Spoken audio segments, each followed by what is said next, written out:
Coffee குடிச்சிட்டு சொன்ன ஒரே வார்த்தை, காஃபி சூப்பரா இருக்குன்னாரு. அப்ப அதுல அது மாதிரி சொல்லியிருக்கேன். அதுலயே எனக்கு இன்டைரக்டா ஒரு ஆன்சர் சொன்ன மாதிரியும் இருந்தது. அப்போ இம்மிடியட்டா என்ன பொண்ணு பார்த்துட்டு அப்போ எங்க அப்பா கேட்குறாரு, இப்போ என்ன படம் நீங்க நடிச்சிருக்கீங்க? மீனாட்சி திருவிளையாடல் வந்து ரிலீஸ் ஆயிருக்கு. இப்போ சிறையில் பூத்த சின்னமலருக்காக நான் நாகர்கோயில் போறேன்.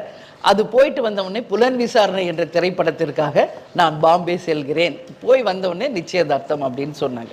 அன்னைக்கே டிசைட் பண்ணிட்டாங்க. போனவுடனே எனக்கு பொண்ணு ரொம்ப பிடிச்சிருக்கு, டிசைட் பண்ணிருங்கன்னு அவங்க சகோதரி கிட்ட சொல்லிட்டாங்க. ஸோ அந்த மாதிரி within a fraction of second. அப்போ கேப்டன் என்ன சொல்வார், ஒரு லேட் மேரேஜ் தான் கேப்டனை பொறுத்த வரைக்கும்.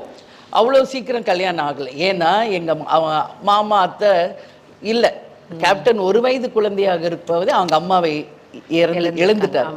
அப்பா தான் அவருக்கு எல்லாமா இருந்து வளர்த்தவர். அதனாலதான் அந்த வானத்தை போல படத்துல பாத்தீங்களா, ஒரு சேவல் தான்